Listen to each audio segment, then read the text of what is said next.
Assalamualaikum warahmatullahi wabarakatuh. Kembali lagi di channel Nadif Hamdanillah. Hehehe.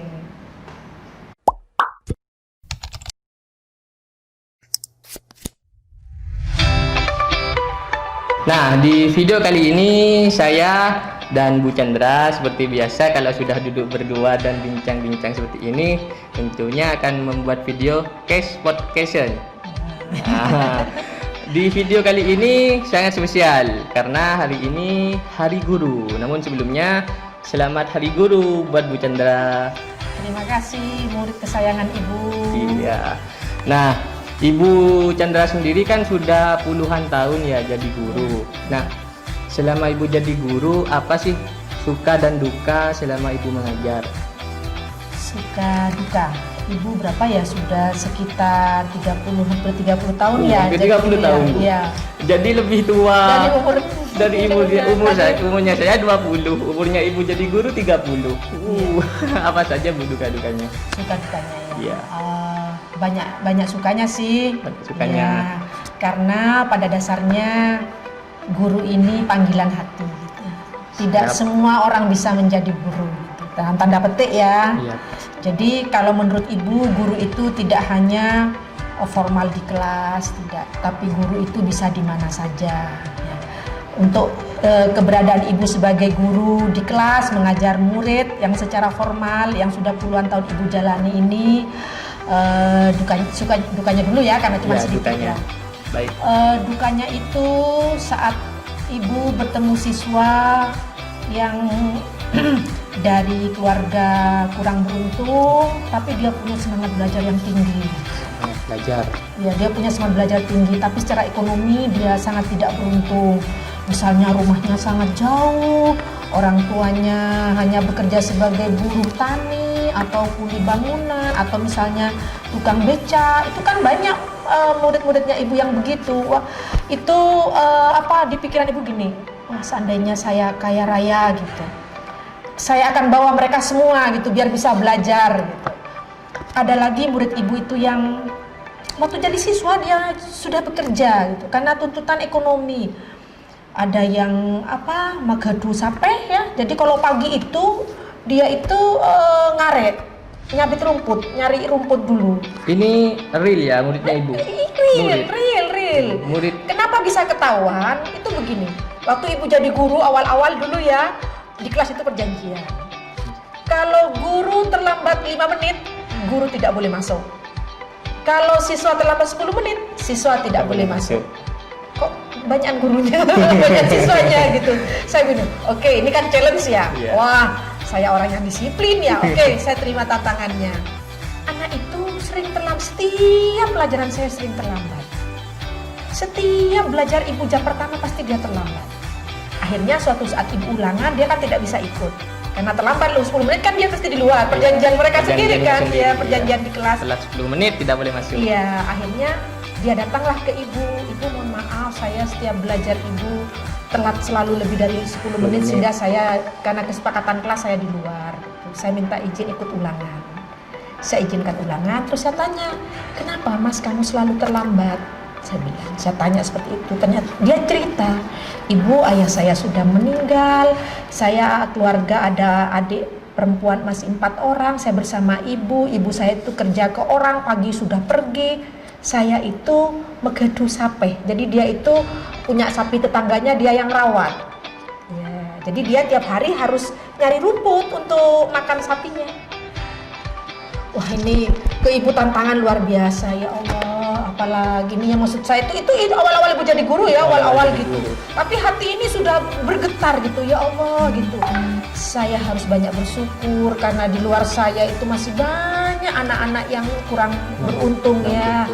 Akhirnya ya sudah tidak apa-apa ikut ulangan ini. Terus saya sampaikan di kelas. Ke kelas, ini gimana teman kamu pas pati lambat terus kan? Akhirnya peraturan itu bubar.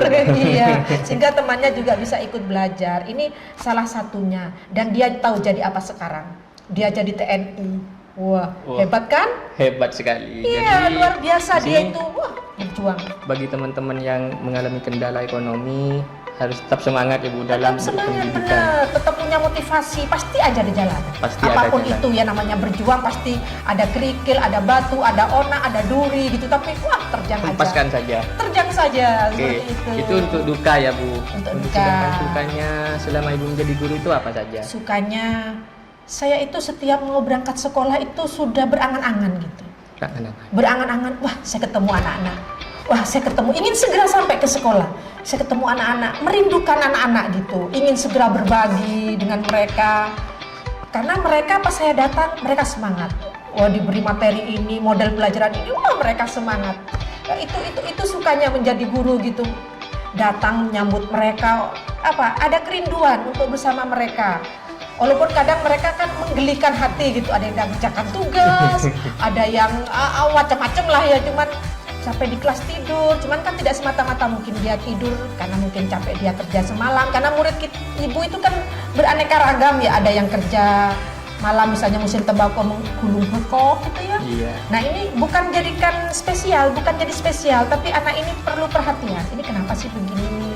Nanti cari solusinya seperti ini. Gitu. Ketemu murid itu menyenangkan bagi saya. Wah, pas melihat mereka belajar tertawa gitu, wah itu obat. Sudah luar biasa, tidak perlu terima kasih ibu tidaklah, mereka tertawa waktu belajar pembelajaran gitu ya, serius mengerjakan, disiplin seperti yang saya ajarkan, itu sudah luar biasa buat saya. Itu tanda mereka berterima kasih kepada ibu. Itu dukanya, sukanya terbalik, maklum sudah tua. Nah, di Hari Guru sekarang ini kan ada temanya ya Bu, baktimu lindungi negeri. Nah, apa sih yang bisa Ibu ambil atau petik dalam tema ini, atau harusnya guru itu menjadi guru itu harus seperti apa? Kan sekarang lagi momen Hari Guru. Oh gitu. Kalau kita ikut aturan nih, saklek ini, idealnya ya, guru itu punya 4 kompetensi. Kompetensi pedagogis, kompetensi profesional, kompetensi pribadi, kompetensi sosial. Ini kompetensi harus dimiliki guru, ini idealisnya seperti itu. Pelaksanaan di lapangan nanti guru, modal dari kampus, dari belajarnya diterapkan di kelas. Nah, untuk bakti guru melindungi negeri, sekarang kan pandemi COVID ya. Jadi kalau secara saya bisa maknai bahwa guru itu harus tetap membelajarkan anak untuk tetap mematuhi protokol kesehatan ya. Karena sekarang Pamekasan nih naik lagi nih angka COVID-nya nih. Iya, kemarin sudah mulai turun ini. Iya, turun. Kemarin naik lagi. Kemarin sudah turun. Nah, artinya apa? Biar murid-murid ibu tetap sehat, tetap 3M. Memakai masker, menjaga jarak, mencuci tangan dengan sabun. Harus dilakukan. Nah, seperti itu. Harus ini dilakukan. Jadi guru itu harus sering mengingatkan siswa. Tidak boleh lelah bibir ini untuk mengatakan itu kepada siswa. Itu yang pertama. Lainnya, di pikiran ibu ini begini. Guru itu melindungi negeri. Guru itu sebuah profesi yang betul-betul harus dicintai. Harus dari hati. Tidak bisa kalau sekedar saya datang mengajarkan. Nah, guru itu tidak hanya transfer knowledge, tidak. Tapi guru itu harus mengedukasi, harus mendidik. Ya, memberikan karakter, memberikan nilai-nilai, memberikan norma-norma yang harus dimasukkan dalam keseharian di kelas. Pada saat bertemu siswa, mau belajar di taman, di aula, di kelas, itu tetap harus nilai-nilai itu harus diberikan. Jadi saya menginginkan ya nanti siswa saya itu cerdas intelektual, cerdas spiritual, kreatif, inovatif, dan yang paling penting adalah siswa yang berkarakter, yang bisa melindungi negeri ini. Kalau sudah berkarakter, jujur, semangat, tanggung jawab, motivasinya tinggi semuanya, insya Allah negeri ini aman. Amin. Amin. Nah, itulah menurut saya. Oke, terima kasih Bu. Nah, ini yang terakhir yang ingin saya tanyakan. Sedangkan Ibu kan sudah tua ya, sudah tua ya, sudah 50 iya. tahun lebih nih. Umur ibu jadi guru sama umur saya saja, umur saya kalah 70 gitu ya, tahun. Nah, apa yang membuat ibu tetap semangat dan hingga sampai sekarang kan Ibu meneruskan ke S3 ya Bu. Sedangkan Ibu sudah hampir pensiun dan sebagainya. Apa yang membuat Ibu tetap semangat dalam berpendidikan selain juga ngajar? Saya melanjutkan ke S3 tidak untuk menjadi apa. Diingat itu, saya bukan untuk menjadi apa, tetapi biarlah saya menjadi guru pembelajar sejati. Panjang ceritanya. Ya. Ayah saya, almarhum ayah saya pernah berpesan sekali tapi mendalam, dan saya simpan insya Allah sampai saya mati. Jangan pernah berhenti belajar. Jangan pernah berhenti belajar. Ya, itu pesan almarhum ayah saya. Waktu saya SMA itu saya ingat benar. Saya simpan kata-kata itu, kalimat itu sampai sekarang. Itu yang salah satu motivasi saya. Yang kedua, saya pernah berjanji kepada Bunda Profesor Herawati. Ini profesor saya waktu saya kuliah S2. Dia waktu tanda tangan untuk saya merekomendasi saya bisa kuliah di S2 kan harus ada rekom dari dosen. Saya meminta kepada beliau. Dia mengatakan rekomendasi saya ini berlaku sampai S3. Dia katakan begitu. Jadi harus S3 ya. Gitu. Siap Prof, saya bilang begitu. Siap Prof.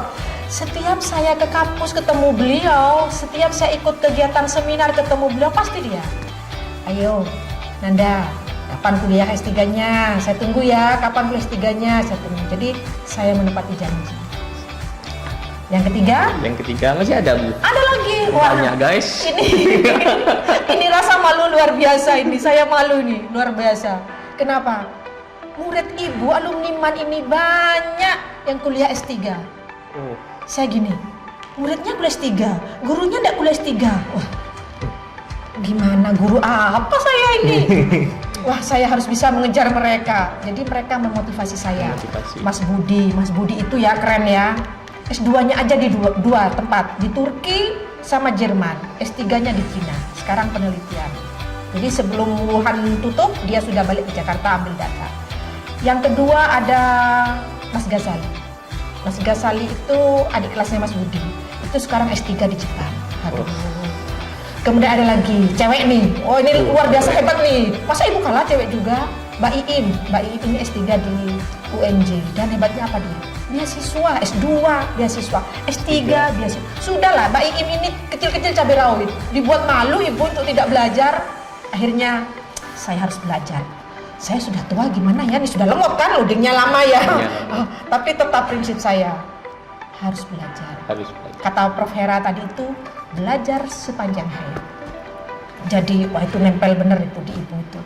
Jadi apapun saya belajar, harus belajar. Jangan tanya, Bu kuliah S3 mau jadi apa Bu? Saya tidak mau jadi apa-apa. Biarlah saya jadi guru belajar sejati aja. Yang penting belajar. Belajar, mungkin untuk motivasi Nadif juga. Ya, mungkin gara-gara video podcast ini saya jadi ingat terus ini Bu nanti belajar apa saja. Belajar iya seperti itu. Tidak harus belajar formal S1, S2 kampus, tidak, apa saja. Mas Nadif kan senang gini-gini. Ya. Tekuni belajar. Siap. Nanti bisa jadi uang. Iya. Siapa kan yang tidak senang jadi uang? Pasti kan jadi hobi yang menghasilkan uang. Seperti Ibu belajar make up, menghasilkan uang. Ibu seneng nulis, dipercaya teman untuk jadi editor di medianya, menghasilkan jadi uang. Oke, sekarang di otak saya belajar. Belajar. Siap, terima kasih Bu ya. Sama-sama. Mungkin hanya itu yang bisa saya tanyakan. Mungkin di lain hari nanti ada case podcast lagi. Ya, boleh. Sampai di sini dulu ya Bu. Semoga lancar kuliah S3-nya, tidak ada kendala dan semoga cepat lulus. Terima kasih. Akhir kata, Assalamualaikum warahmatullahi wabarakatuh. Salaman dulu.